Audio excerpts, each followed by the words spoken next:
ബീഹാർ മന്ത്രി നിതിൻ നബിനെ ദേശീയ വർക്കിംഗ് പ്രസിഡന്റായി ബിജെപി നിയമിച്ചു.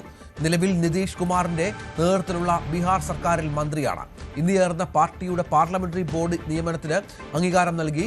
അപ്രതീക്ഷിത നീക്കമാണ് ബിജെപിയുടെ ഭാഗത്തു നിന്ന് ഉണ്ടായിരുന്നത്. മനു ഭരത് ഏറ്റവും പുതിയ വിവരങ്ങളുമായി ചേരും. മനു, നിരവധി പേരുകൾ പരിഗണനയിലുണ്ടായിരുന്നു ജെ.പി. നഡ്ഡയ്ക്ക് പകരക്കാരനായി. അത് മുതിർന്ന നേതാക്കളുടെ പേരുകളൊക്കെയാണ് പ്രധാനമായും ഉണ്ടായിരുന്നത്. ഇപ്പോൾ ഒരുപക്ഷെ അത്ര പരിചിതമല്ലാത്ത ഒരു മുഖം നിതിൻ നബീൻ, അദ്ദേഹത്തിന്റെ പ്രത്യേകതകൾ, ബി.ജെ.പി. ഇത്തരമൊരു തീരുമാനത്തിലേക്ക് എത്തിയതിന്റെ പിന്നിൽ. രഞ്ജിത്ത്, ബി.ജെ.പി. ഒരു അപ്രതീക്ഷിത നീക്കം നടത്തി എന്ന കാര്യത്തിൽ തർക്കമില്ല. പല പേരുകൾ, പ്രത്യേകിച്ച് RSSനൊക്കെ താല്പര്യമുള്ള ആളുകളുടെ പേരുകൾ ഒക്കെയാണ് ദേശീയ വർക്കിംഗ് പ്രസിഡന്റ് സ്ഥാനത്തേക്ക് വരും എന്ന് പ്രതീക്ഷിച്ചിരുന്നത്. പക്ഷേ അത്തരം എല്ലാ കണക്കുകൂട്ടലുകളെയും തെറ്റിച്ചിരിക്കുന്നു. ഇപ്പോൾ നിതിൻ നബീൻ ആണ് ബി.ജെ.പിയുടെ ദേശീയ വർക്കിംഗ് പ്രസിഡന്റായി നിയമിതനായിട്ടുള്ളത്. ഇന്ന് ചേർന്ന ബി.ജെ.പിയുടെ പാർലമെന്ററി പാർട്ടി യോഗമാണ് ഇത് സംബന്ധിച്ചുള്ള പാർലമെന്ററി ബോർഡ് യോഗമാണ് ഇത് സംബന്ധിച്ചുള്ള അന്തിമ തീരുമാനം നൽകുകയും ഇതിന് അംഗീകാരം നൽകുകയും ചെയ്തിട്ടുള്ളത്. നിതിൻ നബീൻ നമുക്ക് അറിയാം. നബീൻ സിൻഹ എന്നത് ബീഹാറിലെ ജെ.പി. മൂവ്മെൻറ്റുമായി ബന്ധപ്പെട്ട ഒരു പ്രമുഖനായ നേതാവാണ്. നബീൻ സിൻഹയുടെ മകനാണ് നിതിൻ നബീൻ. ജെ.പി. മൂവ്മെൻറ്റിലൂടെ അന്ന് അടിയന്തരാവസ്ഥയ്ക്കെതിരെ ശക്തമായ നീക്കം നടത്തിയ ഒരു രാഷ്ട്രീയ നേതാവിൻ്റെ മകൻ അങ്ങനെ ബി.ജെ.പിയുടെ ദേശീയ വർക്കിംഗ് പ്രസിഡന്റ് ആകുന്നു. ജെ.പി. നദ്ദ സ്ഥാനമൊഴിയുമ്പോൾ നിതിൻ നബീൻ തന്നെയായിരിക്കും ബി.ജെ.പിയുടെ ദേശീയ പ്രസിഡന്റ് ആകുക എന്ന വിവരങ്ങൾ കൂടിയാണ് പുറത്തു വരുന്നത്. 45 വയസ്സ് മാത്രം പ്രായമുള്ള ഒരു ചെറുപ്പക്കാരൻ ബി.ജെ.പിയുടെ അമരത്തേക്ക് എത്തുമ്പോൾ അത് പാർട്ടിക്കകത്ത് വലിയ മാറ്റങ്ങൾക്ക് വഴിവെക്കും. ABVP-യിലൂടെയാണ് നിതിൻ രാഷ്ട്രീയ രംഗത്തേക്ക് കടക്കുന്നത്. പിന്നീട് യുവമോർച്ചയുടെ നേതൃത്വം ഏറ്റെടുത്തു. യുവമോർച്ചയുടെ സംസ്ഥാന അധ്യക്ഷനായി ബീഹാറിൽ വ്യക്തിമുദ്ര പതിപ്പിച്ചു. പിന്നീട് ദേശീയ ജനറൽ സെക്രട്ടറി പദം അലങ്കരിക്കുകയും ചെയ്തു. തുടർന്ന് തെരഞ്ഞെടുപ്പുകളിൽ തുടരെയുള്ള മികച്ച വിജയം കൂടി അദ്ദേഹത്തിൻ്റെ ഈ ഒരു സ്ഥാനലബ്ധിക്ക് കാരണമായി എന്ന് വേണമെങ്കിൽ പറയാം.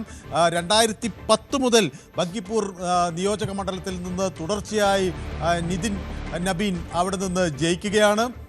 അത് പലപ്പോഴും 50,000 30,000 വോട്ടുകളുടെയൊക്കെ ഭൂരിപക്ഷത്തിൽ, ഏറ്റവും ഒടുവിൽ അദ്ദേഹം ഈ തെരഞ്ഞെടുപ്പിൽ 51,000 വോട്ടുകളുടെ ഭൂരിപക്ഷത്തിലാണ് ആ മണ്ഡലത്തിൽ നിന്ന് വലിയ ഒരു ശക്തമായ ഭൂരിപക്ഷത്തോടു കൂടിയാണ് മണ്ഡലത്തിൽ നിന്ന് ജയിച്ചത്. അപ്പോൾ എതിർ സ്ഥാനാർത്ഥിക്ക് കിട്ടിയ വോട്ടിനേക്കാൾ ഭൂരിപക്ഷം നിതിൻ നബീന് ഉണ്ടായിരുന്നു.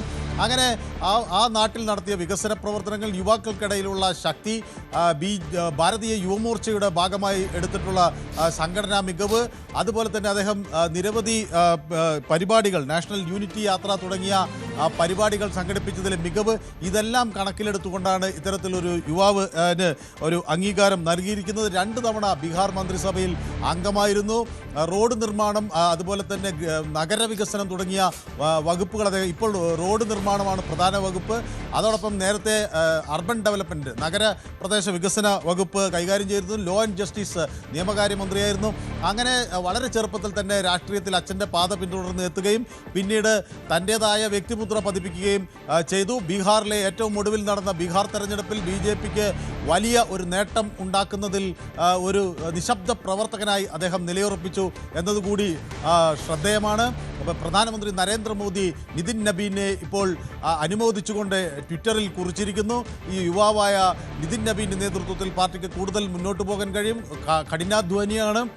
അതോടൊപ്പം തന്നെ ഒരു യുവാവ് എന്ന നിലയിൽ പാർട്ടിക്ക് കൂടുതൽ നേട്ടമാകുമെന്ന പ്രതീക്ഷയൊക്കെ നരേന്ദ്രമോദി പങ്കുവയ്ക്കുകയും ചെയ്യുന്നു. അപ്പോൾ നേരത്തെ ഇന്ദിരാഗാന്ധിയുടെ കാലത്തുണ്ടായ ഒരു അടിയന്തരാവസ്ഥയെ വീണ്ടും ഒരു രാഷ്ട്രീയ ചർച്ചാ വിഷയമാക്കുന്നു നിതിൻ നബീനിന് ഇത്തരത്തിലൊരു സ്ഥാനം നൽകുന്നതിലൂടെ. കാരണം അന്നത്തെ ജെ.പി. പ്രസ്ഥാനത്തിന് ബീഹാറിൽ വലിയ തോതിൽ കളമൊരുങ്ങിയപ്പോൾ അതിൻ്റെ ഭാഗമായി നിന്ന നബീൻ കിഷോർ സിൻഹയുടെ മകനാണ് നിതിൻ നബീൻ. ആ നിലയ്ക്കും ഇപ്പോൾ വീണ്ടും പാർട്ടി ആ ഒരു അടിയന്തരാവസ്ഥ കാലത്തിൻ്റെ ചർച്ചകൾ സജീവമാക്കുന്നു, അതിൻ്റെ ഓർമ്മകൾ സജീവമാക്കുന്നു. ഒപ്പം യുവാക്കൾക്ക് വലിയ പ്രതീക്ഷ നൽകുന്നു. പാർട്ടി കൂടുതൽ ചെറുപ്പമാകുന്നു എന്നതിൻ്റെ ഒരു സൂചന കൂടി നൽകിക്കൊണ്ടാണ് ഇത്തരത്തിൽ ഒരു നീക്കം ഉണ്ടായിട്ടുള്ളത്. തീർച്ചയായും മനു ഭരതാണ് വിവരങ്ങൾ പങ്കുവച്ചത്. അപ്രതീക്ഷിത നീക്കമാണ് ബി.ജെ.പിയുടെ ഭാഗത്ത് നിന്ന് ഉണ്ടാകുന്നത് എന്നുള്ളതാണ്.